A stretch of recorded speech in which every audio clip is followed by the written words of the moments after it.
જય ગુરુદેવ. જય ગુરુદેવ. હવે રોજિત થી દેવરભાઈ ભરવાડ બોલું છું. રામદેવ પીરના 24 ફરમાન એ સમજાવો કયા કયા? રામદેવ પીરના 24 ફરમાન કયા કયા છે? હા, કયા કયા છે તે સમજાવો. સારું, ધ્યાનથી સાંભળજો. ઓકે. રામદેવજી મહારાજના જે આ 24 ફરમાન છે તે બરાબર તેની વિગતવાર સમજણ બરાબર. હવે આ પ્રસંગ ઊભો ક્યારે થાય છે કે જ્યારે રામદેવજી મહારાજને સમાધિ લેવાનો સમય આવે છે ત્યારે સમાધિ લેતા પહેલાં જે ભક્તજનો હોય છે, જે રામદેવ પીરની વાતને સચોટ રીતે જે માનનારા સાચા ભક્તો હતા, એ બધા સાચા ભક્તોને એકત્રિત કરી અને કહે છે કે જીવન કેવી રીતે જીવવું અને મુક્તિ મોક્ષ સુધી કઈ રીતે પહોંચવું, તેના માટે 24 ફરમાન કહે છે કે આ 24 ફરમાનનું જો તમે વિશ્વાસપૂર્વક શ્રદ્ધાપૂર્વક પાલન કરશો, મારા કહ્યા પ્રમાણે મારા કહ્યા મુજબ તમે ચાલશો તો 100% તમે મુક્તિ મોક્ષ સુધી પહોંચી જશો. પહેલા ફરમાનમાં તો કહે છે રામદેવજી મહારાજ બધા ભક્તોને કે ધર્મથી ઢુકડા અને પાપથી છેટા રહેજો. મતલબ ધર્મથી નજીક રહેજો. ધર્મ એટલે શું? ધર્મ એટલે સ્વધર્મ, પોતાનો ધર્મ. સ્વ એટલે પોતે, ધર્મ એટલે ધારણ કરવું, આત્મચિંતન કરવું, પોતાની સુરતા દ્વારા શબ્દને આત્માને કઈ રીતે ધારણ કરવો. તો તમારા આત્મધર્મથી નજીક રહેજો, આત્મધર્મને ધારણ કરી રાખજો, એનાથી એકદમ ઢોકળા રહેજો અને પાપથી છેટા રહેજો. કોઈ પણ પ્રકારનું પાપ કર્મ જે છે તેનાથી છેટા રહેજો, ધર્મથી નજીક રહેજો. અલૌકિક દ્રષ્ટિએ પણ ધર્મથી નજીક રહેજો અને લૌકિક દ્રષ્ટિએ પણ ધર્મમાં જ રહેજો. આ એનું પહેલું ફરમાન હતું રામદેવ પીરનું. બીજા ફરમાનમાં રામદેવજી મહારાજ કહે છે મન વચન અને કર્મથી કોઈ જીવને દુઃખ ન દેજો. મન મતલબ કોઈ પણના પ્રત્યે મનમાં કદાપી ખોટો વિચાર ન લાવશો કે આનું અહિત થઈ જાય, આનું ખરાબ થઈ જાય, હેરાન પરેશાન થઈ જાય, તેવી કલ્પના પણ મનની અંદર કદાપી ન કરવી. બરાબર. અને વચન, વચન એટલે વાણી, બોલવું. વચન મતલબ વાણી, વાણી મતલબ બોલવું, મતલબ 52 અક્ષરી વચન વાણી, જે મુખે બોલાય ને કાને સંભળાય. આ 52 અક્ષરી વચન વાણી, આ શબ્દો દ્વારા પણ કોઈને કટુ વચન ન કહેવા, કોઈની ઈર્ષા નિંદા ન કરવી, કોઈની સાથે વાદ વિવાદ ન કરવો, કોઈને ખરાબ ન બોલવું, દરેકને સારું લાગે તેવું જ બોલવું. એટલે આ વચનથી પણ અને કર્મથી પણ કોઈને દુઃખ ન દેવું. બરાબર. હવે કર્મ પણ એવા જ કરવા, જે કોઈ કર્મ તમે કરો એમાં કોઈ જીવો નિર્દોષ નાના નાના સૂક્ષ્મ જીવાત્માઓનો નાશ ન થાય, કોઈ જીવને હાનિ ન પહોંચે, એ રીતનું કર્મ કરવું. બહુ બારીકાઈથી જોઈને વિચારીને કોઈ પણ જીવને દુઃખ ન દેજો, બરાબર? કોઈ પણ તમામ જીવ આવી જાય એમાં, નાનામાં નાના જીવો પણ. ઘણીવાર આપણે જાણે અજાણે કર્મ કરી નાખતા હોઈએ છીએ, એકી ત્યાગ કરવાનો અથવા બેકી ત્યાગ કરવાનો, એમાં પણ સૂક્ષ્મ જીવાત્માઓ નાના ઘણા કીડા મકોડા હોય છે, તેનું મૃત્યુ થઈ જતું હોય છે, બરાબર? એટલે એ બધું પણ આની અંદર આવી જાય. બહુ સંભાળીને મળમૂત્ર પણ ત્યાગ કરવા, કહેવાનો અર્થ છે, બરાબર? પછી ત્રીજા ફરમાનમાં કહે છે, મન, વચન અને કર્મથી ત્રણેય પ્રકારના મૈથુનથી બચતા રહેજો, બરાબર? મન મતલબ મનમાં મૈથુન એટલે કામાગ્નિ, મતલબ મનમાં પણ એવા કામા અગ્નિને લગતા વિચારો ન લાવવા, તેનાથી બચતું રહેવું. જેટલું બને એટલું બચતું રહેવું.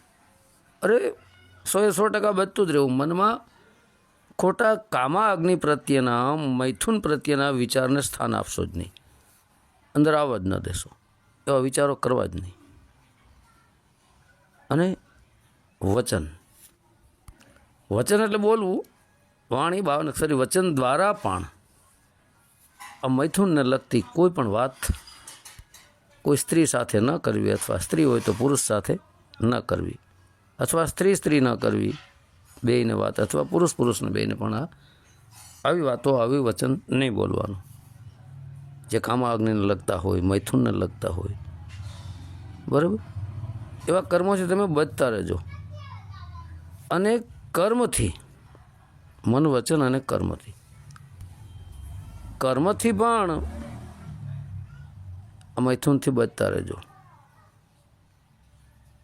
પરમાત્માએ, ભગવાને દરેકને નર નારી બનાવ્યા છે. નર નારીના એકાબીજાના મેરેજ થાય પછી નારી માટે એક જ નર, એને સતી કહેવાય, અને નર માટે એક જ નારી, તે સાચો પુરુષ જતી છે. આજ સતી અને જતી છે, બરાબર? તો ધર્મ પ્રમાણે એને પણ બેયને કહેવામાં આવે, ધર્મ પ્રમાણે જ તમારે આનું આચરણ કરવું. જેમ કે 4 પહોર દરમિયાન પહેલા પોરે રોગી, બીજા પોરે ભોગી, ત્રીજા પોરે ચોગી, ચોથા પોરે જોગી, એમ. તો બીજો જે પોર છે 3થી, જેમ કે આપણે માનો કે રાતનો પોર શરૂ થાય એટલે 6 થી 9 એક પોર ખતમ થયો, 9 થી પછી 12 સુધી બીજો પોર શરૂ થાય. અને બીજા પોર દરમિયાન જ નર નારી પણ જે ખરેખર લગ્ન જીવનથી જે બંધાયેલા છે એવા વ્યક્તિને પણ કહે છે કે બીજા પહોરમાં જ તમારે મૈથુન મતલબ કામાગ્નિનો ઉપયોગ કરવો. અને એ પણ મનન ચિંતન કરીને નહીં, છેડછાડ કરીને નહીં, ધર્મ અનુસાર આ રીતે રહેવાની વાત કરે છે. તો આ ત્રણેય પ્રકારના જે મૈથુન છે એનાથી બચતા રહેજો. કેવી રીતે બચવું એમાં બધું બતાવ્યું, બરાબર? કે આ રીતે બચતું રહેવું, બરાબર? આપણે શરીરને જે ખોરાક જોઈએ છે એ તો આપવો જ પડે. ભૂખ લાગે એટલે શરીર બતાવી દે અને મન એનો અહેસાસ કરે. કોઈ પણ પ્રકારની, જેમ કે શબ્દ સ્પર્શ ઉપરસ ગંધ, બરાબર? ટોટલ પ્રકારની જે કાંઈ શારીરિક જે ક્રિયાઓ આપમેળે થાય છે, શારીરિક જે આવરણો છે, એ આવરણો જ્યારે ઊભા થાય ત્યારે જ એનો ઉપયોગ કરવો, એ સિવાય નહીં, બરાબર? હવે ચોથું જે ફરમાન છે, બરાબર? તો ચોથા ફરમાનમાં કહે છે કે જોઈએ એના કરતાં વધુ ધનનો સંગ્રહ ન કરજો. જો જોઈએ એના કરતાં વધુ ધનનો આપણે સંગ્રહ કરીએ તેમાં છલ કપટ આવે. સાईं इतना दीजिए जामे कुटुंब समाए, मैं भी भूखा न रहूँ, साधु न भूखा जाए, બરાબર? તો હે પરમાત્મા, મારું અને મારા પરિવારનું જીવન નિર્વાહ ચાલે એટલું આપો તો બહુ થઈ ગયું. અને કોઈ દિવસ કોઈ સાધુ આંગણે આવે તો એ પણ ભૂખ્યો ન જાય. એનાથી વધારે ધનનો સંગ્રહ ન કરવો. ધન, કારણ કે વધારે જો તમે ધનનો સંગ્રહ કરશો તો લોભ લાલચમાં તમે ફસાઈ જશો. પણ આવી મળે એનો ઇનકાર નહીં, ન મળે એનો લોભ નહીં. જે તમારા ભાગ્યમાં છે, તમારા કર્મ અનુસાર તમે જે ભાગ્ય ઘડ્યું છે એ તો તમારો જ હક છે, બરાબર, એ તો તમારું જ છે. પણ પછી લોભ લાલચમાં આવીને કે વધુ ધન કમાઈ લઉં, એટલે એવા ખોટા માર્ગો ન અપનાવશો એમ. આ ચોથા ફરમાનમાં આ રીતનું કહે છે, જરૂરતથી વધારે ધનનો સંગ્રહ ન કરવો. બહુ સાચી વાત છે મિત્રો. જોઈએ એના કરતાં આપણે વધુ ધનનો સંગ્રહ જો કરીએ છીએ તેમાં ઘણું બધું આપણો લોભ લાલચ હોય છે, આપણે આગળનું વિચારતા હોય છીએ, મતલબ આવનારા ભવિષ્યનું આપણે વિચારતા હોઈએ છીએ. તો કોને ખબર છે ક્યારે મૃત્યુ થઈ જાય, બરાબર. એટલા માટે અહીં રામદેવ પીર સમજાવે છે, પલકી ખબર નહીં સામાન 100 બરસ કા. કાલની આપણને ખબર નથી અને આપણે આખા વર્ષનું ભરી લેતા હોઈએ છીએ, ધન ધાન્ય ટોટલ જમવાની વસ્તુ આ તે XYZ, પણ એક પલની ખબર નથી મિત્રો અત્યારે. રામદેવ પીરે એ જ સમજાવવા માગે. એટલા માટે વધુ ધનનો સંગ્રહ ન કરજો. આ ચોથા ફરમાનમાં કીધું છે. પછી હવે 5મું જે ફરમાન છે એમાં કહે છે, બહાર અને અંદર બંને પ્રકારની પવિત્રતા જાળવજો. બહાર પવિત્રતા શું છે?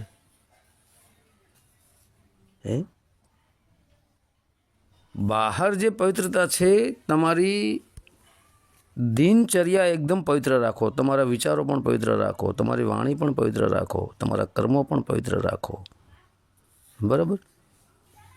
અને સવારમાં રોજ સ્નાન કરી નાખવાનું, એટલે શરીરનું શુદ્ધિકરણ થાય. શરીરને શુદ્ધ રાખો, જેથી કરીને શરીરને કોઈ પ્રકારની, કહેવાનો અર્થ છે કે કોઈ ગળગુમડા તે XYZ ન થાય, કોઈ રોગ ન આવે. એટલે શરીરને રોજે રોજ સાફસૂફ રાખવું ખૂબ જરૂરી છે. એટલે બહાર અને અંદર એમ બંને પ્રકારની પવિત્રતા જાળવજો. હવે બહારથી શરીરનું શુદ્ધિકરણ કરવું વ્યવસ્થિત રીતે રોજે રોજ સવારમાં, બરાબર, અને અંદરથી પવિત્રતા જાળવજો. પવિત્ર એટલે જેના મનમાં કોઈ મેલ નથી, કોઈ દાગ નથી, એકદમ શુદ્ધ પવિત્ર. શુદ્ધિકરણ અને પવિત્રતામાં ખૂબ ફરક છે, બરાબર છે. જેવી રીતે કે સમજો એક કુલક્ષણા નારી છે, બરાબર. કુલક્ષણા નારી ટોપ ટેપ બગલાના પાંખ જેવા કપડાં પહેરીને આવે, કપડા ઉપર એક દાગ પણ ન હોય, તો એ કુલક્ષણા નારી શુદ્ધ છે બહાર, પણ પવિત્ર એને ન કહેવાય, બરાબર. આપણી માતા હોય જન્મ દેનારી, એના કપડાં ભલે મેલા ઘેલા હોય, એની સાડી ઉપર, એના કપડા ઉપર ભલે થીગડા મારેલા હોય, પણ માતા પવિત્ર છે, જેના વિચારો શુદ્ધ છે, જેનું મન પવિત્ર છે, સાચો પ્રેમ છે પોતાના બાળકો માટે, એમ માતા છે ને પવિત્ર છે. તો આ શુદ્ધતા અને પવિત્રતામાં આટલું અંતર છે. તો અહીં બહાર અને અંદર બંને પ્રકારની પવિત્રતા રાખજો. મતલબ બહારથી પણ પવિત્ર રહેજો, અંદરથી પણ પવિત્ર રહેજો, બરાબર. એટલે ખોટા વિચારો પણ ના આવવા દેવાના. બહાર પણ જ્યાં ક્યાં દ્રષ્ટિ નાખો, સારા જ વિચારો લાવવા, અને આંતરિક પણ ખોટા વિચારો પ્રવેશ ન કરવા દેવા. હવે 6થા ફરમાનમાં કહે છે કે સાત્વિક ખોરાક લેજો, વાણીને શુદ્ધ રાખજો. 6થા ફરમાનમાં સાત્વિક ખોરાક લેજો ને વાણીને શુદ્ધ રાખજો. એનો અર્થ છે કે સાત્વિક ખોરાક એટલે શું? જેમ કે કોઈ પણ નિર્દોષ પ્રાણીના જે ટુકડા છે એનું ગ્રહણ ન કરશો, એ મહાપાપ છે, મોટામાં મોટી હત્યા છે. કોઈ પણ જીવોની હત્યા ન કરશો પોતાના જીભના સ્વાદ માટે. એને સાત્વિક ખોરાક કહેવાય છે. કે જરૂરતથી વધારે પણ શાકભાજીનો ઉપયોગ ન કરવો. કારણ કે દરેક શાકભાજી જે આપણે લાવતા હોય છે એના છોડમાંથી આપણે અલગ કરીએ છીએ, જેમ કે બટાકા છે, ગુવાર છે, ભીંડો છે, રીંગણા છે, XYZ ટોટલ, બરાબર. એની અંદર પણ જીવ છે, એના વેલામાંથી આપણે તોડી લઈ, એના ઝાડમાંથી તોડી લઈ. એટલે એ પણ સાત્વિક ખોરાક શાકભાજી ઉપર અને ફળો ઉપર ભાર મૂકવામાં આવ્યો છે. એ સાત્વિક ખોરાક છે, બરાબર. અને એ પણ જરૂરતથી વધારે નહીં, સાત્વિક ખોરાક. અને સાત્વિક ખોરાકનો બીજો અર્થ છે કે મલિન ખોરાક ન લેવો, જેમ કે તમામ પ્રકારનું નોનવેજ એ ન લેવો. વાસી ઉશિષ્ટ, જે ઉશિષ્ટ હોય ને, મતલબ વાસી ખરાબ થઈ ગયેલું, જેમ કે સવારનું સાંજે, સાંજનું સવારે, એવો પણ મલિન મતલબ ખરાબ થઈ ગયેલો ખોરાક પણ ન લેવો. એમ સાત્વિક ખોરાક ઉપર જ ભાર આપવો, એમ જેનાથી આપણું મન પવિત્ર અને શુદ્ધ રહે છે. મલિન ખોરાકથી મન અપવિત્ર થઈ જાય છે, કારણ કે અન્ન એવું મન, અને મન એવા વિચારો, વિચારો એવું કર્મ. તમે જોઈ લેજો, જે મલિન ખોરાક ખાતા હશે, જેમ કે નિર્દોષ પશુ પક્ષીઓના ટુકડા કરીને જે ખાતા હોય છે, જળચર પ્રાણી,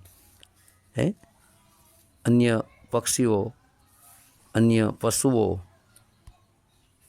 એ ઘણા માણસો લેતા હોય. એના તમે વિચારો જોજો, એની વાણી જોજો, એનું કર્મ જોજો. કારણ કે જેવું અન્ન એને ખાધું, અન્ન તો ન કહેવાય, જેવો ખોરાક એને ખાધો, અન્ન તો એમ કે ઘઉં, બાજરો, જુવાર એને જ અન્ન કહેવાય છે. પણ અહીં અન્ન શબ્દ આપણે વાપરીએ છીએ કે અન્ન એવું મન, જેવું તમે ખોરાક ખાશો તેવું તમારું મન બનશે, અને જેવું મન બનશે એવા વિચારો આવશે, અને જેવા વિચારો આવશે તે પ્રમાણે તમે કર્મ કરશો. એટલે સાત્વિક ખોરાક ઉપર અહીં ભાર વધારે આપ્યો. જો સાત્વિક ખોરાક લેશો તો તમારી વાણી પણ શુદ્ધ રહેશે. એટલે વાણીને શુદ્ધ રાખજો. સાત્વિક ખોરાકથી જ વાણી તમારી શુદ્ધ રહેશે. વાણી શુદ્ધ એટલે કટુ વચન ન બોલવા, ઈર્ષા, નિંદા, ટીકા ટિપ્પણી કોઈના પ્રત્યે કદાપી ન કરશો. વાદ વિવાદમાં ન ઉતરશો, ભક્તિ ભજનમાં રહેજો, અને પવિત્ર અને હિતકર વાણી, સત્ય વચન જ બોલજો. અસત્ય એક પણ વાર બોલશો નહીં. એક સાચા સંતનું, એક સાચા ભક્તનું પહેલું લક્ષણ જ એ હોય છે કે સત્ય એ જ ધર્મ. અસત્ય કોઈ દી બોલે જ નહીં. સાચો ભગત અસત્ય બોલ્યો એટલે ભગત છે જ નહીં, ઠગ જ છે. આ નોટ કરજો. હવે 7મા ફરમાનમાં કહે છે કે સદાય જ્યોતિ સ્વરૂપી આત્માનું ધ્યાન ધરજો. સદાય મતલબ કાયમ, સતત, રોજે રોજ જ્યોતિ સ્વરૂપી આત્માનું ધ્યાન ધરજો. અહીં જો રામદેવજી મહારાજ આત્માને જ્યોતિ સ્વરૂપ કીધા છે, પ્રકાશ સ્વરૂપ કીધા છે રામદેવજી મહારાજે, કારણ કે આત્મા જ્યોતિ સ્વરૂપી છે. તો હવે આ જ્યોતિ સ્વરૂપી આત્માનું ધ્યાન તમે ધરજો એવું કીધું છે, બરાબર. તો હવે આ જ્યોતિ સ્વરૂપી આત્મા શરીરની અંદર છે, દેખાતો તો નથી, કઈ જગ્યાએ છે, તો ક્યાં એનું ધ્યાન ધરવું? તો એના માટે બેસ્ટ ઉપાય છે સોહમ શબ્દ. શ્વાસોશ્વાસની ક્રિયાની અંદર ચાલતો સોહમ શબ્દ. અને રામદેવ પીર મહારાજે પણ સોહમ શબ્દ ઉપર ઘણી જગ્યાએ ભાર મૂક્યો છે. સોહમ શબ્દ જે છે એ શબ્દનો પણ કોઈ આકાર નથી, પણ શબ્દ પણ એક પ્રકાશ સ્વરૂપ છે. શબ્દ પણ જ્યોત જ છે, પ્રકાશ જ છે સોહમ શબ્દ. સોહમ શબ્દને પ્રાપ્ત કરી પછી આત્માનું ધ્યાન ધરજો, જે 10મા દ્વારમાં છે. અને સોહમના માર્ગે જ તમે 10મા દ્વાર સુધી પહોંચી પણ શકો છો. તો 10મા દ્વારમાં આત્મા છે, એ પણ જ્યોતિ સ્વરૂપ છે. સોહમ શબ્દ પણ જ્યોતિ જ છે, જ્યોતિ સ્વરૂપ જ છે, પ્રકાશ સ્વરૂપ જ છે. એને જ હું નિજ નામ કહું છું. નિજ એ આત્મા ને એનું નામ. કારણ કે જે નિજ છે જ્યોતિ સ્વરૂપ છે તેનું નામ પણ જ્યોતિ સ્વરૂપ જ હોય ને, એમ. એટલા માટે કહેવામાં આવ્યું કે જ્યોતિ સ્વરૂપી આત્માનું ધ્યાન ધરજો. તો ધ્યાન ક્યાં ધરવું? એના માટે જ રામદેવ પીર મહારાજે દરેક એના જે અનુયાયી હતા એમને રસ્તો બતાવી દીધેલો છે. એટલે જ્યોતિ સ્વરૂપી આત્માનું ધ્યાન તમે ધરજો. સદાય. હવે 8મા ફરમાનમાં કહે છે સતગુરુના વચનમાં શ્રદ્ધા રાખજો. જો અહીંયા રામદેવ પીરે એવું કીધું છે કે સતગુરુના વચનમાં શ્રદ્ધા તમે રાખજો. શું કીધું છે? એવું નથી કીધું રામદેવ પીરે કે ભાઈ મારા વચનોમાં તમે શ્રદ્ધા રાખજો. સતગુરુ કીધા છે. અહીં સતને ગુરુ કીધા છે રામદેવજી મહારાજે. રામદેવજી મહારાજે પોતે એવું નથી કીધું કે હું તમારો ગુરુ છું. બરાબર? સતગુરુ તરફ ઇશારો કરવામાં આવ્યો છે. ગુરુની આગળ સત લગાડવામાં આવ્યું છે. સત એ જ પરમપિતા પરમાત્મા આત્મ પરમાત્મ શબ્દ એ સતગુરુ છે. એ સતગુરુના વચનમાં, વચન કહેતા વાણી થાય, વાણી કહેતા શબ્દ થાય, તો એ સોહમ શબ્દ છે એ જ સતગુરુ છે. કોનો? સુરતાનો. એ વચનમાં શ્રદ્ધા રાખજો. મતલબ એ સોહમ શબ્દ ઉપર પૂર્ણ શ્રદ્ધા, પૂર્ણ વિશ્વાસ રાખજો અને ટકાડી રાખજો તમારી સુરતાને ત્યાં જ એ સદગુરુના વચનમાં શ્રદ્ધા રાખજો. કારણ કે મિત્રો આ તો રામદેવજી મહારાજ કહી શકે. બરાબર? અત્યારે વિશ્વાસ કરવો ને મિત્રો ખૂબ સાવધાની રાખવી પડે. શ્રદ્ધા રાખવી ને ખૂબ સાવધાની રાખવી પડે, નહીંતર અંધશ્રદ્ધામાં ફસાઈ જાય. અત્યારે ઢોંગી પાખંડી ઘણા ગુરુવાઓ નીકળી પડ્યા છે જે ભોળા પારવડાઓને ફસાવીને એનું ધન હડફી રહ્યા છે. ખોટા પુસ્તકને પાનિયા છપાવી ઘરે ઘરે અત્યારે વેચી રહ્યા છે અને પોતાનું સંગઠન વધારી રહ્યા છે અને ચેલિયું ચેલા બનાવી એનું ધન હડપી રહ્યા છે અને ધર્મના નામે ધંધા કરી રહ્યા છે. રાફડા ફાટ્યા છે અત્યારે ગુરુઓના, બધા ઢોંગી પાખંડી. પણ જેને સતગુરુમાં વચનમાં જેને શ્રદ્ધા થઈ ગઈ, એની સુરતા જે સદગુરુ શબ્દમાં ટકી ગઈ, એને પછી આ ધનદોલત સાથે કોઈ મતલબ રહેતો નથી. અને જે ધનદોલતમાં રચ્યા બચ્યા વાદ વિવાદ, ઈર્ષા, નિંદા, તારું મારું, નાના મોટું, એક કે અમે મોટા, બીજો કે અમે મોટો, એક કે અમારો વાળો મોટો, બીજો કે અમારો વાળો મોટો, આમાંથી કોઈ પાસે ભક્તિનું એક બૂંદ પણ નથી. એ તો નાના મોટામાં ફસાઈ ગયા છે. 52 કી જંજાલ મેં ફસ ગયા સંસાર. આ તો બધા એમાં ફસાણા. 50 લાખની ગાડીઓમાં ફરવું, કરોડોનું બેંક બેલેન્સ, કરોડોના આશ્રમો, કરોડોના બંગલા. તો આ કેવી રીતે આવ્યું? શું એ ક્યાંય મજૂરીએ ગયા? એ ક્યાંય કમાવા ગયા? એ ક્યાંય ખેતરમાં મજૂરી કરવા ગયા? આટલું બધું એની પાસે આવી ક્યાંથી ગયું? આ જ ધર્મના નામે ધંધો કરી અને બધું ભેગું કરી લીધું છે. એટલે આવાથી ખાસ તમે બચતા રહેજો, નકર ગયા ઘેટા બકરાના વાડામાં પૂરાય ન જતા. સાચા સંત 1 થી 2 થી 3 જ શિષ્યો કરે, જાજા કરે પણ નહીં. અને કરોડોની લાખોની સંખ્યામાં જે ચેલિયું ચેલા મૂંડવા માંડ્યા છે એ ધર્મના નામે ધંધો કરી રહ્યા છે. આવાથી ખાસ બચતા રહેજો. બરાબર? ચોખ્ખું કહે છે રામદેવજી મહારાજ. પછી 9મા ફરમાનમાં કહે છે માતા પિતા પૂર્વજ ગુરુ અને દેવોને વંદન કરજો. બેસ્ટ વાત કરી મિત્રો. જુઓ, સર્વપ્રથમ તમારા માતા પિતા, વાણી આવે છે ને કે પ્રથમ કોને સુમરીએ કોના લઈએ નામ, માતા પિતા ગુરુ આપના લઈએ અલગ પુરુષના નામ. બરાબર?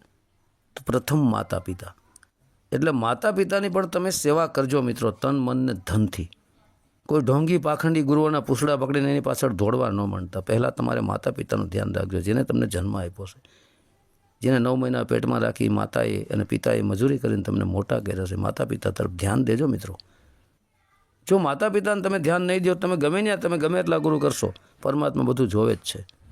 મુક્તિ તો શું ચોરસના ચક્કરમાં જશો. એટલે પ્રથમ માતા પિતાની સેવા કરજો. પછી પૂર્વજ. પૂર્વજ મતલબ તમારા જે પૂર્વજ થઈ ગયા છે એને પણ યાદ કરતા રહેજો. એના પ્રત્યે પણ કોઈ કહેવાનો અર્થ તમે ખોટા વિચાર ન લાવશો. અને ગુરુ, પૂર્વજ ગુરુ, તમારા જે તમે ગુરુ છોડી દીધા હોય એવા પણ ગુરુ, પૂર્વજ ગુરુ, તમારા જે પહેલાંના ગુરુ હોય એ, અને દેવોને વંદન કરજો. પહેલાંના ગુરુને પણ વંદન કરજો. ગુરુદ્રોહી ન બનતા, ગુરુનું અપમાન ન કરતા, ગુરુની ઈર્ષા ન કરતા, ગુરુની ખામી ન જોતા. પણ ગુરુ સાચા હોય તો, ખોટા ગુરુ હોય તેને છોડી દેજો, પણ એને ઈર્ષા કરતા જ નહીં. ખોટા ગુરુને છોડી જ દેજો. બરાબર? ગુરુ ખોટા હોય તેને છોડી દેવા, પણ એની ઈર્ષા નિંદા ટીકા ટિપ્પણી તો કદાપી કરવી જ નહીં. અને દેવોને પણ વંદન કરજો, તમામ 33 કરોડ દેવી દેવતાઓને વંદન કરજો, કોઈનું અપમાન ન કરશો. બધા પોતપોતાની જગ્યાએ સાચા છે. જો તમે કોઈની ઈર્ષા નિંદા ટીકા ટિપ્પણી દેવી દેવતાઓની, સાધુ સંતોની, તો સમજી લેજો આપણી અંદર बुराई है, अपनी अंदर खराबी से. बुरा देखन जो मैं चला, बुरा ना मिलिया कोई, दिल खोजा अपना मुझसे बुरा ना कोई. तो समझी लेजो बुराई अपनी अंदर भरेली है. એટલે આપણે માતા પિતા પૂર્વજ ગુરુ અને દેવોને વંદન નથી કરતા, પણ જો આપણી અંદર બુરાઈ નહીં હોય તો માતા પિતા પૂર્વજ ગુરુ અને દેવોને પણ વંદન કરજો એમ કહે છે. અને કરતા રહેજો, રામદેવ મહારાજજી કહે છે, એનું અપમાન ન કરશો. બરાબર. હવે 10મા ફરમાનમાં કહે છે, આંગણે આવેલા અતિથિને સત્કારજો. મતલબ અતિથિ કોને કહેવાય? તિથિ તારીખ લઈને આવે એને અતિથિ ન કહેવાય. તિથિ તારીખ વગર જે અચાનક આંગણે ચડી આવે એને અતિથિને સત્કારજો. એને આદર ભાવ સત્કાર આપજો, સન્માન આપજો, ભોજન આપજો, પાણી આપજો. ભૂખ્યાને ભોજન ને તરસ્યાને પાણી, અને વિશ્વાસ પડે તો રાત વાસો કરવા આપવો. બરાબર. હવે 11મા ફરમાનમાં કહે છે, વાયક આવે તેને પ્રેમથી વધાવજો. તો કોનું વાયક આવે? સાચા સંત, સાચા ભક્તો, એને ત્યાં કોઈ ગુરુ પાઠ હોય, ગુરુ ઉત્સવ હોય, જ્યાં 1 રૂપિયાની પણ લેતી દેતી ન થતી હોય, એને પ્રેમથી વધાવજો. પોતાના ખર્ચે જવું અને પોતાના ખર્ચે આવવું, 1 રૂપિયો કોઈ પાસે માગવો નહીં, તેમજ લેવો પણ નહીં. અને સાચા સંતોનો વાયક આવે તો જ જવું, જોઈ વિચારી સમજી વિચારીને. એવા સાચા સંતોનો જો વાયક આવી જાય ને તો એને પ્રેમથી વધાવી લેજો. 12મા ફરમાનમાં કહે છે, બીજાની હાંસી અને નિંદાથી દૂર રહેજો. મતલબ કોઈ પણ વ્યક્તિની બીજાની હાંસી, મસ્કરી, ઠેકડી ઉડાડવી નહીં, તેના પર હસવું નહીં, એની ઈર્ષા નિંદા કદાપી કરવી નહીં, એનાથી દૂર રહેજો. કારણ કે બીજા કોઈ સાધુ સંતો, અન્ય સામાન્ય માણસોની ઠેકડી, હાંસી, મજાક ઉડાડવી એ મહાપાપ છે. અને નિંદા એ તો ભયંકર પાપ છે. કારણ કે નિંદાના કરનારા નક્કી નરકે લઈ જાય. જો નિંદાના કરનારા તમે સાથે રહેશો તો તમને લઈ જશે નરકે. કોઈ પણ તમારી ઈર્ષા નિંદા કરે તો એને કંઈ કહેવું નહીં, અને તમારે કોઈની નિંદા કરવી નહીં. કારણ કે બીજા કોઈ જો તમારી નિંદા કરશે તમારા પાપ ધોવાશે. નિંદક નિયરે રાખીએ આંગન, કુટી સમાય બિન, પાણી બિન સાબુન નિર્મલ કરે સોહાય. નિંદા જે કરે છે ને આપણી, એ જ આપણને આપણા જાણીએ અજાણ્યા થયેલા જે દોષો હોય તેમાંથી મુક્ત કરે છે. બાકી નિંદાના જે કરનારા છે એનો તો સંગ કદાપી ન કરવો. બરાબર. નિંદા ન કરનારા નરકે લઈ જાવે હરી, એ તો પાડી દિએ ભજનમાં ભંગ. ભાગ્ય રે મળ્યો અમને સાધુ પુરુષ નો સંગ. એટલે નિંદાના કરનારા જે હોય એની સાથે તમે હળીમળી જશો, એની સાથે રહેશો તો એ તમને નરકે લઈ જશે. અત્યારે ઢોંગી પાખંડી બની બેઠેલા ગુરુઓ ઘેટા બકરાનો વાળો બનાવી અને આખી દુનિયાની નિંદા જ કર્યા કરે છે. સંતોની, દેવીઓની, દેવતાઓની, આવા સાથે જો સંગત કરશો, આવા ઢોંગી પાખંડી ગુરુઓ પણ બની બેઠેલા છે જેની પાસે ઈર્ષા નિંદા સિવાય બીજું કાંઈ છે જ નહીં. વાદ વિવાદ, તર્ક વિતર્ક, ઈર્ષા નિંદા, એક કે હું મોટો, બીજો કે હું મોટો, આવાની જો તમે સંગત કરશો તો ગયા કામથી સમજી લેજો. આવા ઢોંગી પાખંડીઓ ગુરુઓ અનેક પંથાપંથી અનેક વાળાઓમાંથી નીકળી પડ્યા છે અને હિન્દુ સંસ્કૃતિ સનાતન ધર્મને પછાડવાનો એક જબરજસ્ત પ્લાનિંગ અને પ્રયત્ન કરી રહ્યા છે, પણ કદાપી એમાં સફળ થવાના નથી. બરાબર. હવે 13મા ફરમાનમાં તો બહુ જબરજસ્ત વાત કરે છે સામાન્ય પણ બહુ ઊંચી વાત છે. કહે છે કે નાત જાતના ભેદભાવને તમે મિટાવજો. બહુ બેસ્ટ વાત કરી. હિન્દુ મુસ્લિમ શીખ ઈસાઈ યહૂદી ખ્રિસ્તી પારસી જોરેસ્ટ્રિયન સૌ બૌદ્ધ લિંગાયત અહેમદિયા નાતી જાતિ ધર્મી પંથાપંથી આ ટોટલ નાત જાત જ કહેવાય, એક પ્રકારનો ભેદભાવ જ કહેવાય. બધાથી ઉપર ઉઠી જજો. ઓનલી ફોર માનવ ધર્મ. જાતિ જગતમાં 2 નર અને નારી, ત્રીજી કોઈ જાતિ જ નથી, બાકી માનવ, બધા માનવ. તો માનવ બનીને રહેજો. દરેકની સાથે ભાવ રાખજો, પ્રેમ રાખજો, હળીમળીને રહેજો. નાત જાતના જે વાળા જે ઊભા કરેલા છે, જે ભેદભાવ, એને ખતમ કરજો, એને મિટાવી દેજો અને પ્રભુની ભક્તિમાં રહેજો. બરાબર. આ જ સાચું છે. હવે 14મા ફરમાનમાં કહે છે અબળા અને નબળાનું ધર્મ દ્વારા રક્ષણ કરજો. અબળા એટલે નારી.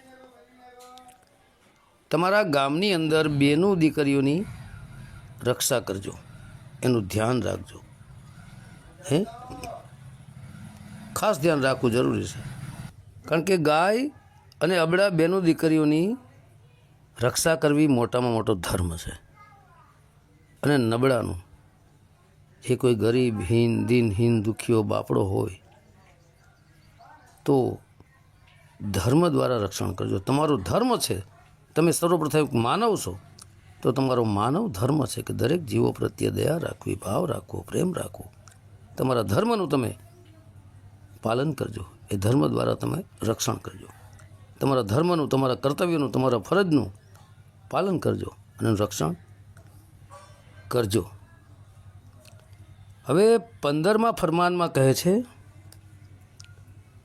કે સમાજમાં રહીને ભગવાનને ભજો અને સિદ્ધ થયા વિના ચેલા ન બનાવજો.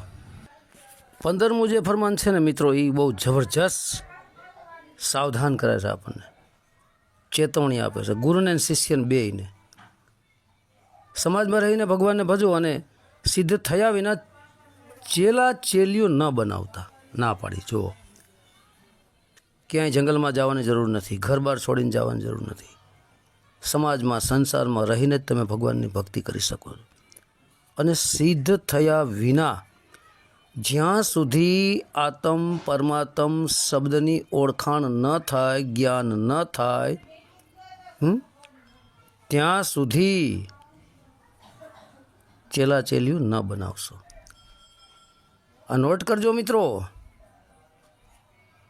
જે ગુરુવા લોકો અત્યારે ધર્મના નામે ધંધા કરી રહ્યા છે, જેને આત્મ પરમાત્મ શબ્દનો છાંટોય નથી, જ્ઞાનનો અનુભવ નથી કર્યો, એવા અત્યારે ગુરુઓ બની અને ચેલીઓ ચેલા મૂડી લાખો કરોડોની સંખ્યામાં 50-50 લાખની ગાડીઓ, કરોડોના બંગલા, કરોડોના બેંક બેલેન્સ જલસા કરી રહ્યા છે, ધર્મના નામે ધંધા કરી રહ્યા છે. આવાથી બચજો મિત્રો.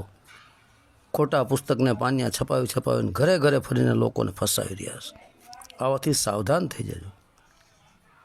ચોખ્ખી રામદેવજી પીરજી ના પાડે છે કે જેને આત્મ પરમાત્મ શબ્દનું જ્ઞાન નથી થયું એવાને ગુરુ બનવાનો અધિકાર છે જ નહીં. ના પાડે રામદેવજી મહારાજ બધાને. ભક્તોને પણ, પોતાના ભક્તોને કહી દીધું કે જ્યાં સુધી તમને આત્મ પરમાત્મ શબ્દનું જ્ઞાન ન થાય, સિદ્ધ થયા વિના ચેલા ના બનાવજો. બનાવતા નહીં, નકર ગયા 84માં તમે તો જવાના, તમારા ચેલ્યું ચેલાને બિચારાને 84માં લઈને જાઓ. હવે 16મા ફરમાનમાં કહે છે શુભને યાદ રાખી અશુભને ભૂલી જજો. મતલબ તમારું જે સારું કર્મ છે એને જ યાદ રાખો. જાણીએ અજાણીએ તમારાથી કોઈ ભૂલ થઈ ગઈ છે, કોઈ પાપ થઈ ગઈ છે, અશુભ કાર્ય થઈ ગયા, એને ભૂલી જજો. કારણ કે ભૂત અને ભવિષ્યને બેયને ભૂલી જજો, વર્તમાનમાં જ રહેજો. સુરતા સતત તમારી શબ્દમાં જ ટકાડી રાખજો, વર્તમાનમાં જ રહેજો. એ સિવાય ભૂત અને ભવિષ્યને ભૂલી જજો એમ. 17મા ફરમાનમાં કહે છે સવારે અને સાંજે નિત્ય કર્મથી પરવારી પરમ તત્વનું ધ્યાન ધરજો. જો સવારે અને સાંજે આપણું જે નિત્ય કર્મ છે, બરાબર, મતલબ મળમૂત્ર ત્યાગ કરવા, સ્નાન કરવું, એ નિત્ય કર્મથી પરવારી એમાંથી નવરા થઈ પછી પરમ તત્વનું ધ્યાન ધરવાનું કહે. જુઓ, પરમ તત્વ કોણ છે? જે દેહથી વિદેહ છે. પરમ તત્વ, આત્મ તત્વ, શબ્દ તત્વ, પરમાત્મ તત્વ. મૂળ પવનનો મૂળો બાંધો અને પરમ તત્વમાં ધ્યાન ધરો તો સોહમ આપો આપ. મતલબ અહીં શ્વાસોશ્વાસની ક્રિયાની અંદર જે સોમ શબ્દ ચાલી રહ્યો છે એ પરમ તત્વ છે. એ પરમ તત્વનું ધ્યાન તમે ધરજો. મતલબ સુરતાને શ્વાસોશ્વાસની ક્રિયામાં ચાલતા સોમ શબ્દો ઉપર ધ્યાન ધરજો. ચોખ્ખી વાત કરીએ. 18મા ફરમાનમાં કહે છે જ્ઞાનીનો આદર કરજો અને અંધશ્રદ્ધાથી દૂર રહેજો. જો જ્ઞાનીનો આદર કરવાનું કીધું. જ્ઞાની કોને કહેવાય? જેને આત્મ પરમાત્મ શબ્દને જાણ્યો છે એને જ્ઞાની કહેવાય. જ્ઞાન એટલે જાણવું, જ્ઞાની એટલે આત્મ પરમાત્મ શબ્દને જાણી ચૂકેલો સંત. એનો આદર કરજો. એનો અનાદર કોઈ દિવસ ન કરતા. એનો અનાદર કોઈ દિવસ ન કરતા, બરાબર. અને અંધશ્રદ્ધાથી દૂર રહેજો. હવે અંધશ્રદ્ધા કોને કહેવાય? માનો મત જાનો. સીધે સીધું તમે જેને માની લ્યો છો, ગુરુના પસડા પકડીને દોડવા માંડ્યા છો, એ ગુરુનું જીવન કેવું છે, એનું આચરણ કેવું છે, એના કર્મો કેવા છે, એની ઉપર તપાસ કરજો. એને જાણો પહેલાં, પછી એને માનો. સીધા ડાયરેક્ટ જો તમે માની લેવો ને તો અંધશ્રદ્ધા છે. માનો મત જાનો. જોવો, જાણો ને પછી એને માનો. સીધા જો એને માનીને બેસી જશો, પૂછડા પકડીને દોડા મળશો જ્ઞાતમ 84ના ચક્કરમાં. ચોખ્ખી ના પાડી છે. કારણ કે સીધે સીધું કોઈ ક્યારે માની લેવું એનું જ નામ અંધશ્રદ્ધા છે. એનાથી દૂર રહેજો. 19મા ફરમાનમાં કહે છે પવિત્ર અને સરળ જીવન જીવજો અને દંભથી દૂર રહેજો. પવિત્ર, ચોખ્ખું, નિર્મળ, અહંકાર રહિત તમારું જીવન જીવજો અને સરળ જીવન જીવજો. સરળ, એકદમ સીધું, સાદું, સહજ ને સરળ, આવું જીવન તમે જીવજો. અને દંભથી દૂર રહેજો. આંતરિક દંભ કે હું કંઈક છું, ફૂલાતા ન ફરતા, આંતરિક દંભ કરવો નહીં, બહાર અહંકાર પણ કરવો નહીં. એનાથી દૂર રહેજો. જો અહંકાર અને દંભમાં તમે આવી ગયા કામથી, બરાબર. હવે કહે છે 20મા ફરમાનમાં નારીને દેવી શક્તિ ગણી તેમનું સન્માન કરજો. તો મિત્રો, નારીને દેવી શક્તિ ગણીને તેમનું સન્માન જે નથી કરતા, જે ધર્મની અંદર, જે ઘરની અંદર દીકરીઓનું, બહેનોનું, માતાઓનું કે પત્નીનું એ દેવી શક્તિ છે, એનું જે સન્માન નથી કરતા ને, એ ધર્મ જ છે ને, એ મનુષ્ય જ છે ને, એ અસુર છે, રાક્ષસ છે, દાનવ છે, માનવ છે જ નહીં. જે નારી દેવી શક્તિ એનું જે સન્માન નથી કરતા એવાને અસુર ગણવામાં આવ્યો છે. તો રામદેવજી મહારાજજી કહે છે કે નારીને દેવી શક્તિ ગણી તેમનું સન્માન કરજો. કારણ કે નારી તું નારાયણી, નારી રતનની ખાણ, નારીથી કંઈક નર નિપજ્યા સંત સુરાને દાતાર. તો મિત્રો, નારી શક્તિ એ દૈવી શક્તિ છે. એનું સન્માન કરતાં શીખજો. એનું અપમાન કોઈ દિવસ ન કરતા, નગર ગયા 84ના ચક્કરમાં. હવે 21મા ફરમાનમાં કહે છે ધર્માંધ થયેલાઓને સાચો રસ્તો બતાવજો. ખોટા ધર્મની અંદર, ઢોંગ ધતુરની અંદર, ધર્મમાં અંધ થયેલા વ્યક્તિઓને, અંધશ્રદ્ધાના ધર્મમાં અંધ થયેલા વ્યક્તિઓને સાચો રસ્તો બતાવજો કે ભાઈ આ તું જે કરે છે ધર્મ નથી, આ ધર્મ છે. આ ઢોંગ છે, આ પાખંડ છે, એવાને સાચો રસ્તો બતાવજો. કોઈ પણ ઢોંગી પાખંડી ગુરુઓના હાથમાં આવી જાય અને ઝાડમાં ફસાઈ જાય, 52 અક્ષરી કથણી બકણી કરી મુક્તિ મોક્ષના દાણા નાખી અને જે ભોળા જીવોને ફસાવી લે છે એવા ભોળા જીવોને બચાવવાનો પ્રયત્ન કરજો. ઘેટા બકરાના વાડા બનાવીને ઘણા ઢોંગી પાખંડીઓ બેઠા છે, એવામાંથી કાઢજો એને સાચો માર્ગ બતાવજો, સાચો રસ્તો બતાવજો. તો જે ધર્મમાં આંધળા બની ગયેલા છે એને સાચો રસ્તો બતાવજો. જે ધર્મ છે જ નહીં, ધર્મ સાચો માનવ ધર્મ છે, ધર્મ સાચો આત્માને ઓળખવો છે, ધર્મ સાચો આત્માને ધારણ કરવો છે સુરતા થકી, એ સાચો રસ્તો બતાવજો અને અંધશ્રદ્ધાથીને દૂર રાખજો. 22મા ફરમાનમાં કહે છે કે જડતા અને પંડિતાઈનો ત્યાગ કરજો.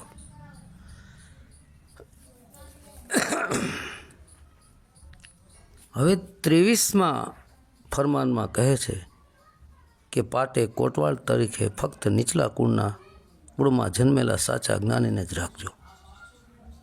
તો અહીં મિત્રો પાટે આપણે પાઠ કરતા હોય જ્યારે કોટવાલ રાખતા હોય દરવાજે કે કોઈ અંદર પ્રવેશ ન કરી જાય, જ્યારે ગુરુપાઠ હાલતો હોય ત્યારની વાત છે, ત્યારે અહીં નીચલા કુળમાં જન્મેલા સાચા જ્ઞાનીને રાખજો. અહીં કુળ ન જોતા. રામદેવજી મહારાજ કોઈ ઊંચ નીચ કુળ ન કરે. સાચો જ્ઞાની હોય પછી તે ગમે તે કુળમાં જન્મ હોય, શ્રીમંત હોય તો ભલે, ગરીબ હોય તો ભલે, પણ સાચા જ્ઞાનીને જ રાખજો. તમે એવું કહેવા માંગે છે, બરાબર. હવે 24મો ફરમાન છે ને મિત્રો, બહુ બેસ્ટ હશે, સાવધાન કરે છે બધાને આપણને કે સાધુના વેશમાં રહેલા ઢોંગી ધૂતારા અને રહેણી કરણી વિનાના અધૂરિયાઓથી હંમેશા દૂર રહેજો. બોલો, સાધુના વેશમાં રહેલા ઢોંગી ધૂતારા. તો મિત્રો જે સાધુનો વેશ બનાવી લે છે, બગલાની પાંખ જેવા કપડાં, દાઢી ને વાળ ને આરતીઓ ને પૂજા ને પગ ધોરે ને પાણી પીવડાવવું ને હામૈયા ને ઢોંગ ને ધતુર ને આવા જે નાટક કરતા ફરે છે ને, આ બધા ઢોંગી પાખંડીઓ છે. અને સાધુનો વેશ કરી લીધો છે, લાલ પીળા સફેદ ને વસ્ત્રો પહેરીને બગલાની પાંખ જેવા નીકળી ગયા છે.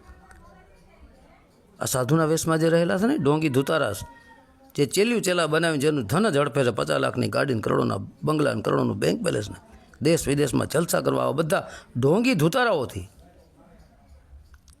ચેલ્યું ચેલાને જે પૈસા ઝડપા રાખે, જેને આત્મ પરમાત્મા શબ્દનું જ્ઞાન નથી થયું અને ગુરુ બનીને ઘરે ઘરે રખડી રહ્યા છે અને ચેલ્યું ચેલા મૂડીને ધન હડપી રહ્યા છે, આવા ઢોંગી ધૂતારાઓથી રહેણી અને કરણી વિનાના અધૂરિયાઓથી હંમેશા દૂર રહેજો.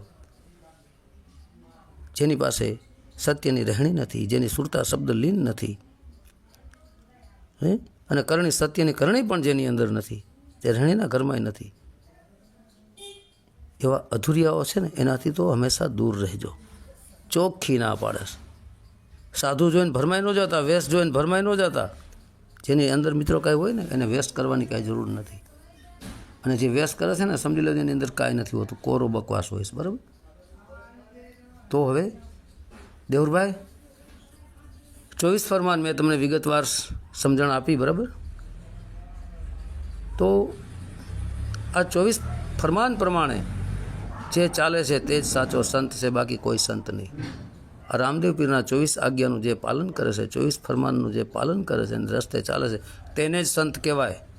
બાકી બધા અસંત, ખોટા, ઢોંગી ધૂતારા, બરાબર. તો બોલો પ્રેમથી રામદેવજી મહારાજની જય, ગુરુ બાળકનાથની જય, સત્ય સનાતન ધર્મની જય.